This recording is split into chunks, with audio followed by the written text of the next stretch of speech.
There is something nobody will tell you honestly about education. The most formidable minds in any field, the people who see what others miss, who connect ideas that nobody else thought to connect, who work problems through to conclusions that surprise even the experts, almost none of them got that way through formal education. They got that way because at some point, they stopped waiting for someone to teach them and started taking complete responsibility for their own understanding. Not by reading more, not by taking more courses, by learning differently, by going deeper than any school would ever ask them to go. Miyamoto Musashi had no formal education, no school, no master who completed his training. He taught himself across 60 duels, across decades of solitary study in strategy, philosophy, calligraphy, painting, and war. And he became one of the most formidable minds Japan ever produced. Not because he was gifted, because he had a system.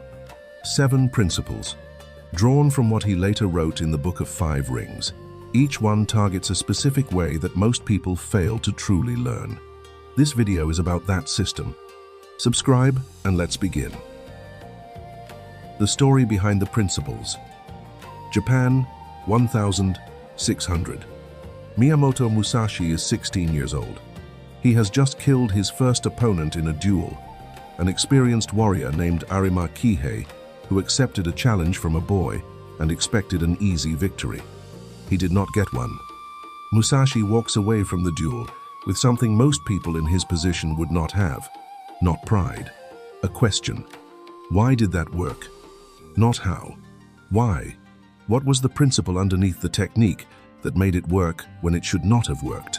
What did he understand that his opponent did not? He sits with this question for days. This is the moment that separates Musashi from every other fighter of his era. Not the victory, the question after the victory, the refusal to simply take the win and move on. He will spend the next 50 years asking the same kind of question after every experience, every duel, every painting, every sculpture, every strategic decision, every mistake. Not what happened, why it happened, what is the principle underneath. This habit of mind, the relentless pursuit of the principle underneath the surface, is what the Book of 5 Rings actually is. Not a manual of techniques, a record of 50 years of asking why. 7 principles from that record, each one a different way Musashi approached learning that most people never use. Principle 1. Chi no Michi, the ground before the movement. Know the foundation before you move. Musashi writes in the Book of 5 Rings that a warrior must first understand the ground before he fights on it, not during the fight, before. He applied this to everything he learned. Before studying a new domain, he would spend time only with what he already knew about it, mapping the territory he already occupied, finding where his current knowledge ended. Most people do the opposite. They begin consuming new material immediately. The book arrives and they open it. The course starts and they follow along. They accumulate new information on top of existing confusion. Musashi called this fighting on ground you do not know. You cannot see what the new information is replacing because you have not seen clearly what was already there. There is a specific problem this creates. When you do not know what you already know, you cannot tell the difference between something you are learning for the first time and something you are re-encountering in a different form. New words for an old idea feel like new knowledge. They are not. But because you never mapped what you already had, you cannot recognize the overlap. Musashi had no patience for this. Before every new study, before every new domain, before returning to something he had left for a while, he mapped the ground. 20 minutes, no material. Just the question, what do I actually know about this right now? Not what he thought he knew, what he could demonstrate, what he could explain, what he could use. Could.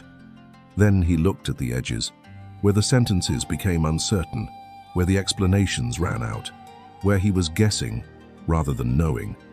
Those edges were the most valuable thing the mapping produced, not what he knew, where the knowing stopped, because that was exactly where the new learning needed to go. Chi no Michi is the practice of mapping the ground before you move onto new territory.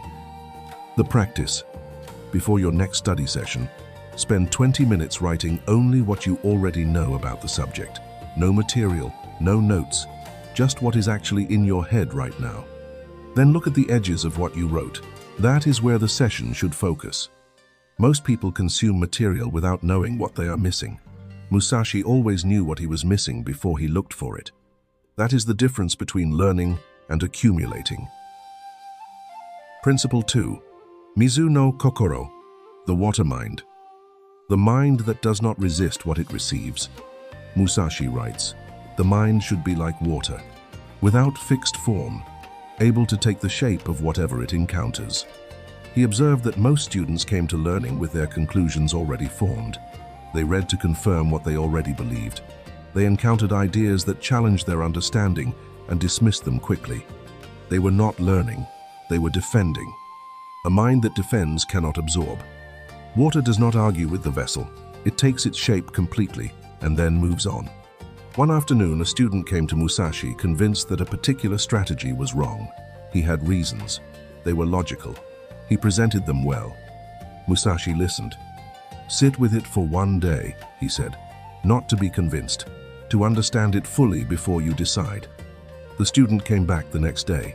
His objections were still there, but they were sharper, more specific, and 2 of them had dissolved when he understood the strategy more completely. Now your disagreement is real, Musashi said. Before it was just resistance. Mizu no kokoro is not about agreeing with everything. It is about the specific discipline of fully understanding an idea before deciding what you think of it. Most people decide while they are still learning. The idea arrives, the reaction forms, and the learning stops at the point where the reaction began. Musashi's water mind holds the idea completely before responding to it. The practice. When you encounter an idea that contradicts something you believe, write down the idea in its strongest possible form before writing your objection. Not your summary of it, its strongest version, the best case for it. Then write your objection. The objection that comes after full understanding is worth something. The one that comes before is just noise. Principle 3. Hey-ho, strategy as a way of living. Apply what you learn to everything, not just the obvious.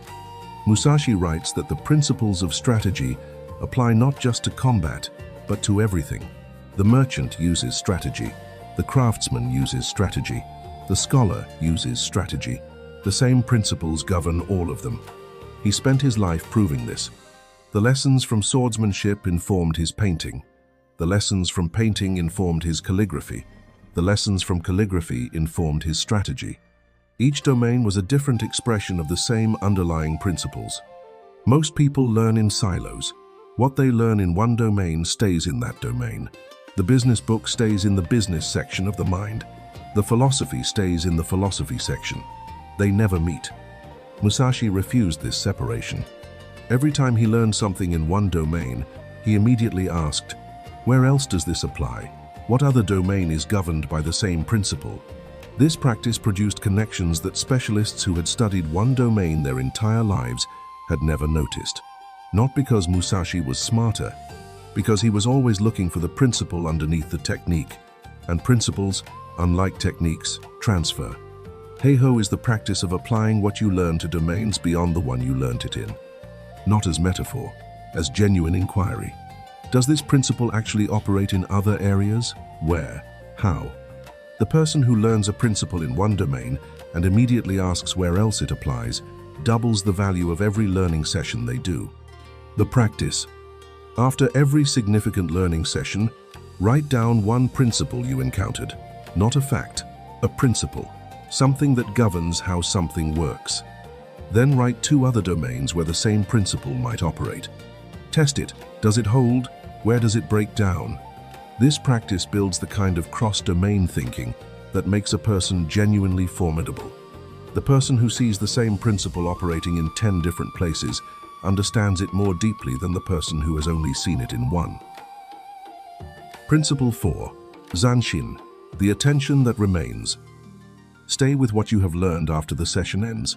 In Japanese martial arts, Zanshin is the awareness that remains after a technique is completed. The strike lands, but the attention does not relax.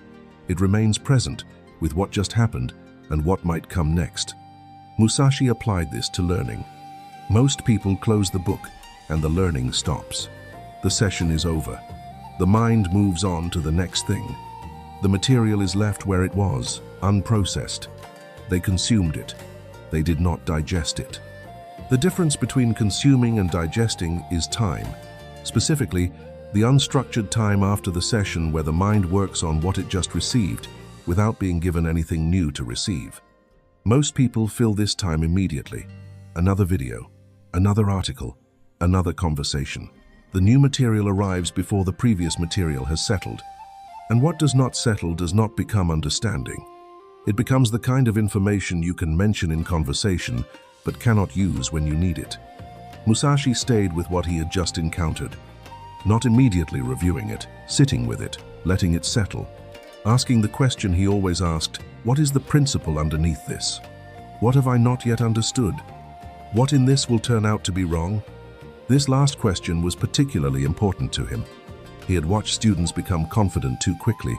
They understood the surface of something and closed the inquiry. The surface understanding calcified into a false certainty that prevented them from seeing more deeply later. The student who is certain they understand something is the student who has stopped learning it. Zanshin, in learning, is the practice of remaining with material after the session ends. Not consuming more, sitting with what you have. 5 minutes after every session, no new input. One question written down. What from this session will probably turn out to be incomplete? Not wrong necessarily, incomplete. What am I likely to understand differently in 6 months when I know more? This question keeps the inquiry open. It prevents the false certainty that stops learning. And it is almost always answered correctly. There is almost always something in every session that you are seeing too simply. Zanshin is what keeps you from mistaking that simplicity for understanding. The practice. After every study session, before you close the material or move to something else, write down one thing you are probably understanding too, simply right now. Not to fix it immediately, to mark it, to return to it when you know more. The learning that stays open produces more than the learning that closes. Musashi spent 50 years asking the same question after every experience. What is the principle underneath? If this is changing how you think about your own learning, like this video, one tap. Now we continue with the final 3 principles. Principle 5. Mu no kokoro, the mind of emptiness. Learn outside your domain to understand your domain. Musashi writes in the Book of 5 Rings about the void, the 5th book, the shortest, the most misunderstood. The void is not nothingness. It is the state of a mind that has released its fixed categories and can therefore see what is actually there. Musashi practiced this by studying domains completely unrelated to his expertise. He was a swordsman who painted, who did calligraphy, who made sculpture, who studied Zen, who read philosophy, not as hobbies, as deliberate practices that showed him his own domain from outside. Every time he returned to strategy from painting, he saw something in strategy he had not seen before. The painting had given him a new angle, a new way of asking the question. The expert who never leaves their domain becomes trapped in its assumptions. They can no longer see the assumptions because the assumptions have become invisible. They are simply how things are. Mu no kokoro is the practice of deliberately learning outside your domain, not to become an expert in something else, to return to your domain with fresh eyes. Once a week, 1 hour, a subject completely unrelated to what you primarily study. Not to master it, to look at how it works, to ask, what are the assumptions of this field? What does it take for granted that my field does not? Then return to your primary domain and ask the same question from the outside. What does strategy take for granted that painting questions? What does calligraphy assume that swordsmanship does not? These questions produce insights that years of staying inside one domain cannot produce. The practice. Once a week, spend 1 hour studying something completely outside your main domain. Afterward, write one question that this outside domain asks that your main domain never asks. Bring that question to your main domain. See what it reveals. Principle 6. Jisen, knowledge only through action. The understanding that only comes from doing. Musashi is direct about this in the Book of 5 Rings. Strategy that has never been tested is not strategy. It is theory wearing the clothes of strategy. He had seen it repeatedly. Scholars who could discuss strategy brilliantly, but who could not execute it when the conditions were real. The discussion had produced confidence without producing competence. They knew the map but had never walked the territory. The map and the territory are not the same thing. Every map simplifies. Every map leaves things out. Every map represents the territory as it was when the map was drawn, not as it is now. The person who mistakes the map for the territory will walk confidently into walls that are not on the map. The only way to find out where the map is wrong is to walk the territory. Musashi's system had no space for purely theoretical knowledge. Every principle had to meet action. Every understanding had to be tested against real conditions. The knowledge that could not survive contact with reality was not knowledge. It was decoration. He wrote, "You cannot understand something by thinking about it. You understand it by doing it badly, then less badly, then well.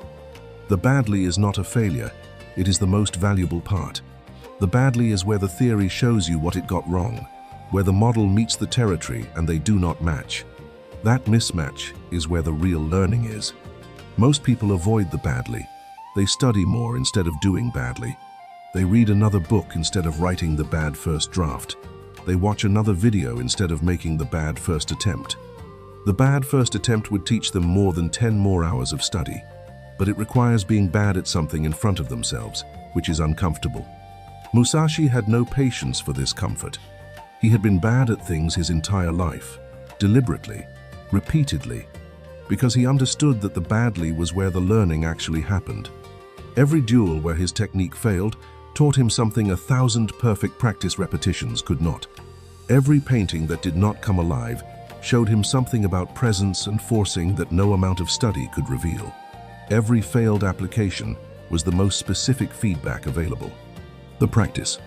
For every significant thing you are currently studying, identify one way to apply it within 2 weeks. Not a plan to apply it eventually, a specific application, a specific situation, real conditions. The knowledge that meets real conditions in 2 weeks is worth more than the knowledge that stays theoretical for 2 years. Apply it badly. Learn from the badly. Apply it again. Principle 7. Surezure gusa momichi, the path of scattered thoughts. Write what remains, not what was said.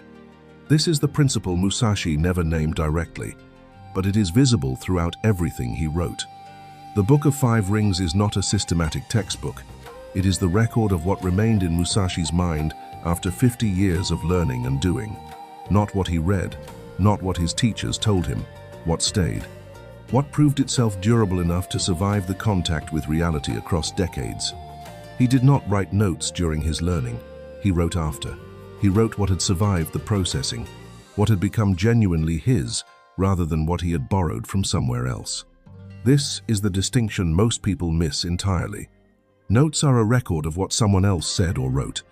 They keep the knowledge outside you, in the notebook, accurate and retrievable but not transformed.